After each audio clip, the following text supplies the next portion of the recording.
Hello and welcome to this short introduction to our business planning template. My name is Tim Burt. I work in our startup loans team at Business Enterprise Fund, and I'm recording this webinar just as a short tutorial as to how to complete the template, hopefully give you some useful pointers and guidance so that you can give it a go. If you are yet to apply for a startup loan, that is absolutely fine. You can still use this template. It'd be a really helpful exercise when you're thinking about starting a business.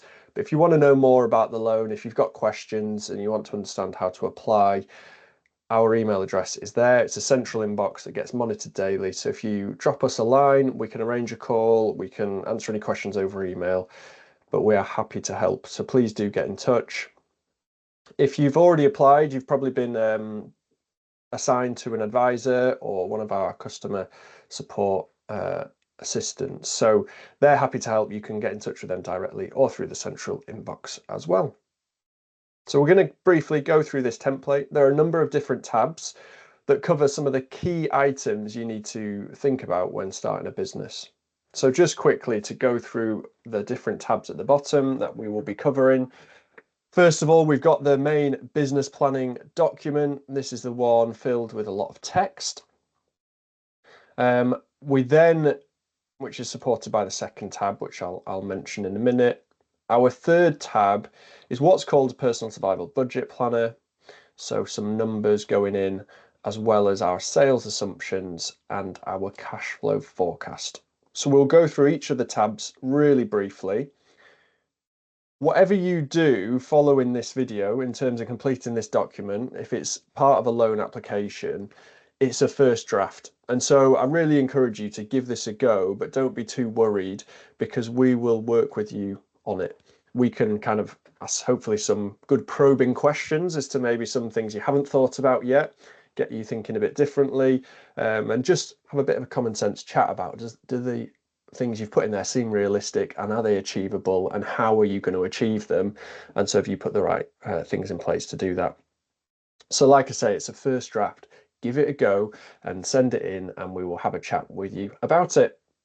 If you need a bit more support than we can offer, then also get in touch. We can point you to some helpful organisations that we work with. Wherever you're based, I'm sure we can find somebody to help. Again, please get in touch. So the business planning template, here we go. First of all, it's got some guidance at the top here. There's some guidance actually for the whole document right at the beginning. So that's worth a read through. Some tips on Excel. If you're not too familiar with Excel, then that's worth a read. And there's actually a couple of screenshots from the application process.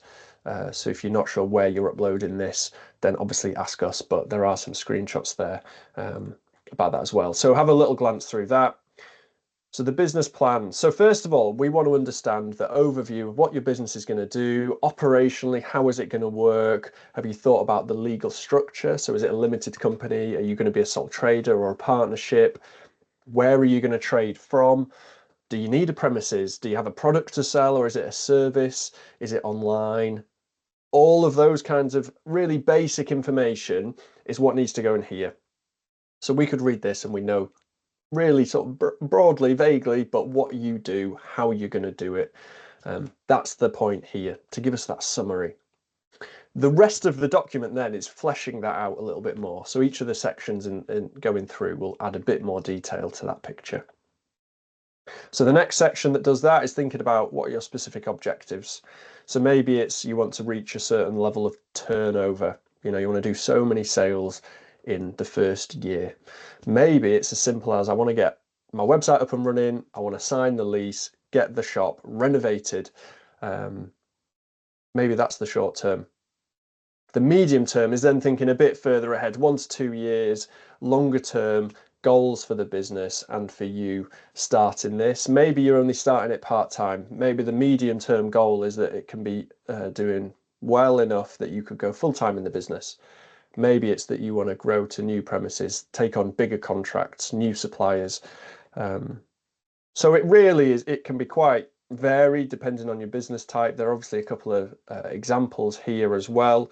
And we like to think about them in a smart way. So be quite specific, measurable, attainable, realistic, and time bound. But really just get something down and it helps us understand again a bit more about your business.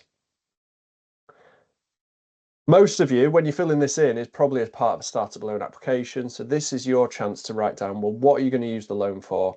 So you've mentioned maybe a couple of things like a website, marketing plans, maybe you've mentioned premises and renovation.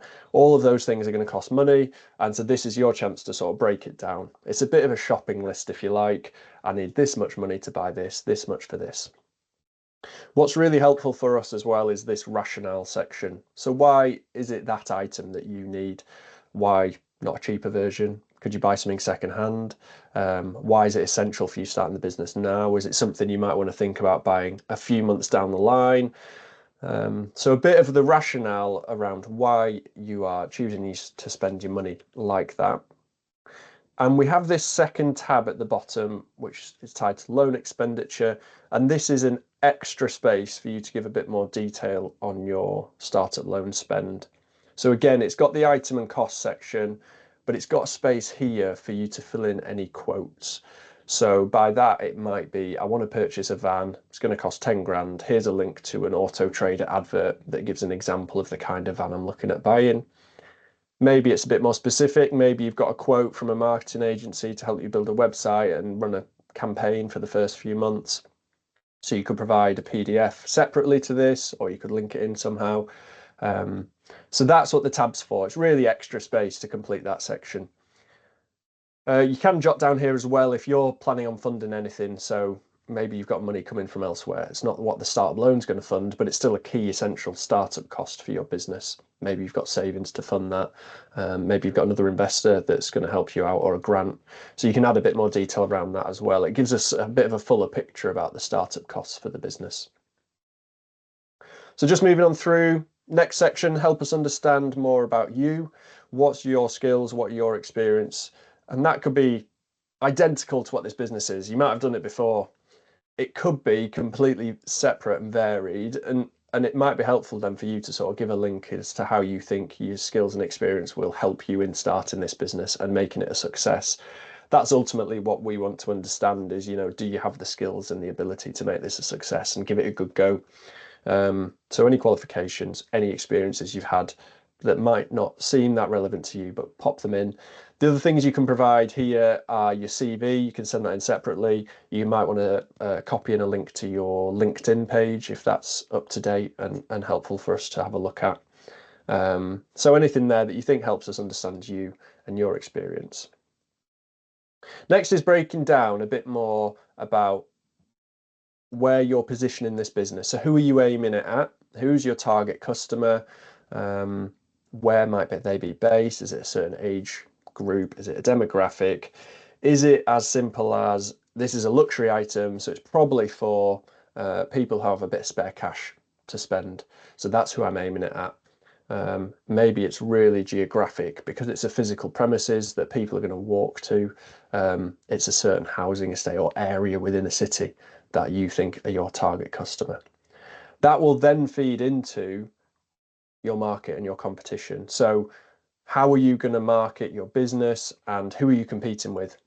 So you might have done some research to look into that. And that's obviously going to inform your planning then. So you've done a survey. This is what people are willing to pay for this quality or this, this product that we're looking at offering. And that's why we're going to charge this price. That's why we think there's a gap in the market for this product. I think sometimes we get a bit bogged down in this. You don't have to do something super unique or new. But if other people are doing it, is there something that varies from what you're going to do? Maybe you're just going to do it better or just slightly cheaper, or maybe in a slightly different area, or you're going to find your clients a slightly different way, and that's why you think it'll work. But hopefully those decisions have been informed by some research, and this is your chance to kind of write down the research you've done to understand the market and your competitors. So just a chance to write a couple of competitors down there. And remember, these don't have to be direct competitors. So it doesn't have to be exactly the same business. So if you're opening, say, a fish and chip shop, perhaps your competitors aren't other fish and chip shops. Maybe there's no fish and chip shop in the village that you're looking to open in, but there probably is another takeaway, or maybe another restaurant, and maybe they're your competitors. Maybe it's because Just Eat and Deliveroo and Uber Eats, they're everywhere now. So maybe it's thinking about, well, who delivers to the area as well that I want to open in? Maybe they're your competitors. So think a bit wider with that one. It's not necessarily somebody doing exactly the same thing. And then this is your chance to write down how your business maybe varies, which I mentioned briefly before. Then your marketing. So based on all of that information you've given us, we understand the product, who you're aiming at, your goals for the business. So how are you now going to go and sell this? How are you going to get out there and let people know what you do? So there's some really useful guidance, as there is all the way down this right-hand side of the document, for you to think about. And hopefully start thinking about the cost of some of these things as well. There's lots of free ways to market. Social media, you can create free accounts, but how are you then going to get those accounts in front of people? That bit might cost some money. So maybe do some research.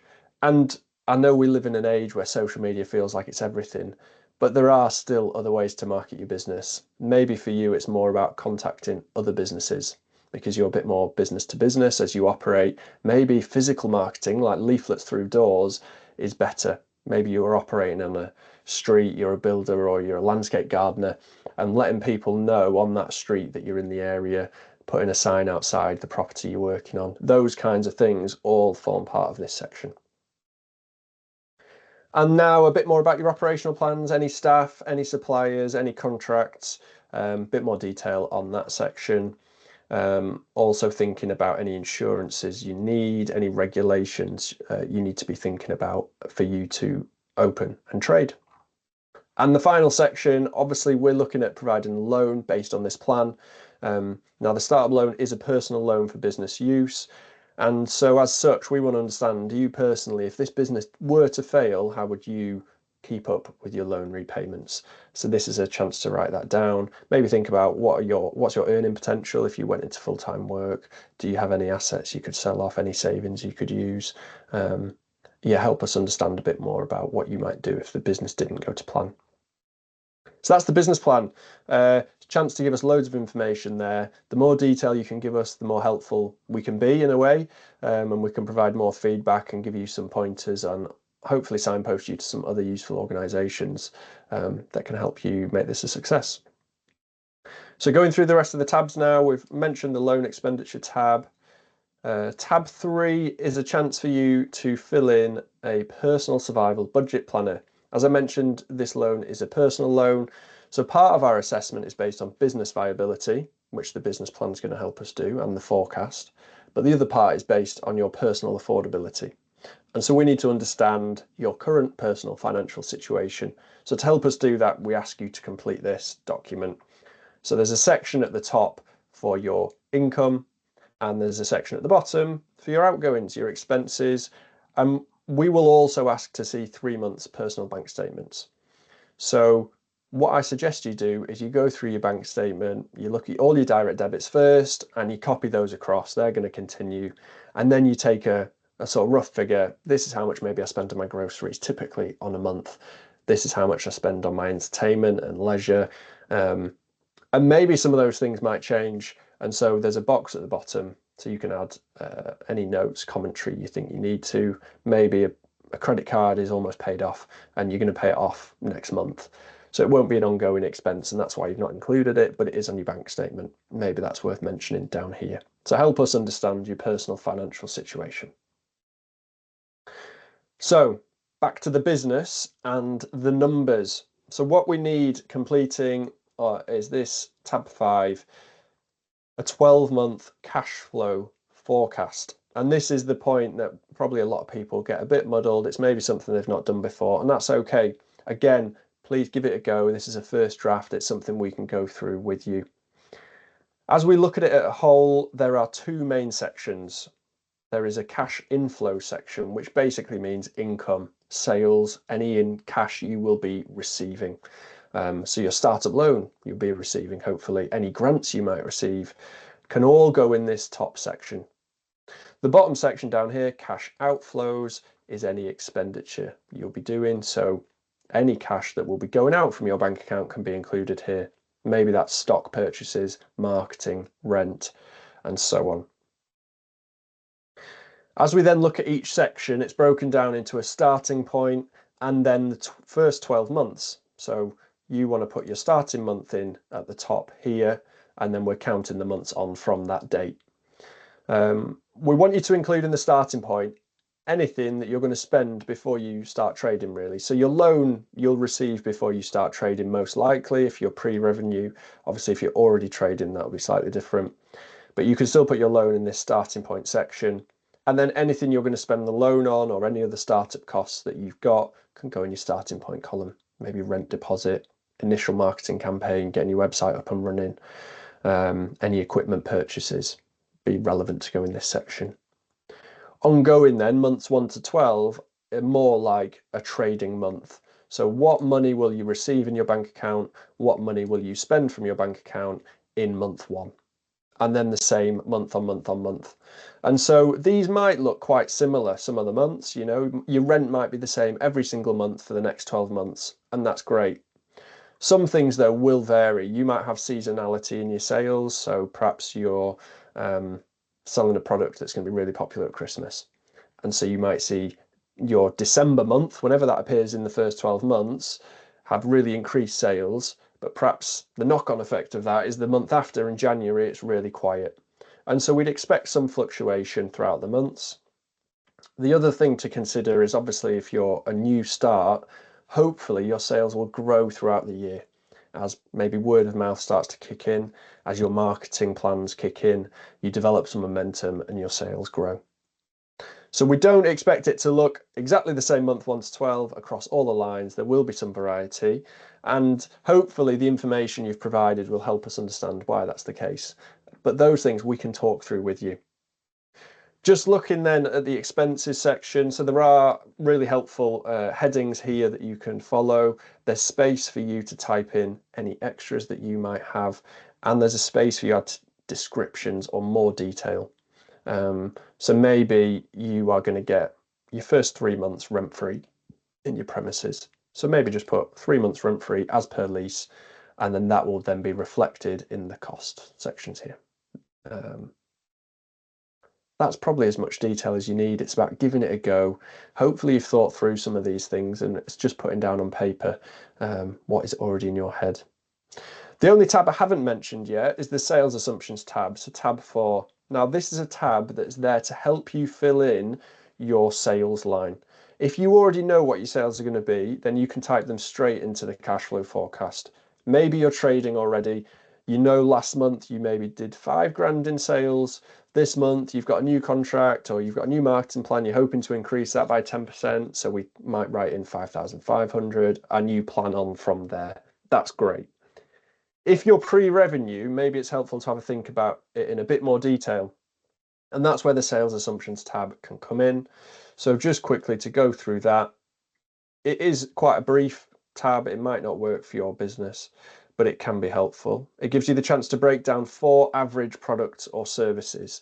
So these don't have to be specific items. It could be a bit generic. It might be, if you're a clothes shop, I'm going to sell accessories, I'm going to sell tops, trousers, shoes. You might have then loads of other bits. Your trousers might vary in price, loads, but put an average down to give us just an indication. So you're going to write in what the product is, you're going to write in what you're going to sell the product for, and what the cost is of the product. The second section then is thinking about our 12 months again. How many of each of those products are you going to sell? So how many tops, how many trousers or shoes or accessories are you going to sell each month? And again, as I said before, you might want to think about seasonality, you might want to think about growth throughout the year, any marketing plans, anything specific you're doing that might see sales increase or decrease. And so as you type your numbers in, just to give a quick example, let's say I've got a product that sells for £5, it costs me £3, and I'm going to sell 1 and then 2 and so on for the rest of the year. That will then fill in a load of boxes down here that you can look through, just working actually out the amounts. But more importantly, it filters through into the cash flow forecast. So those sales figures are then pre-populated based on the sales assumptions tab. So that can be a really helpful way for you to think about, with some logic, what your sales might be. Again, there's a section at the bottom of the sales assumptions tab for you to add any notes or commentary to help us understand a little bit of where you're coming from. This can be really simplified and it isn't suitable for every business. So you don't have to do this. It's there to help you if it's appropriate.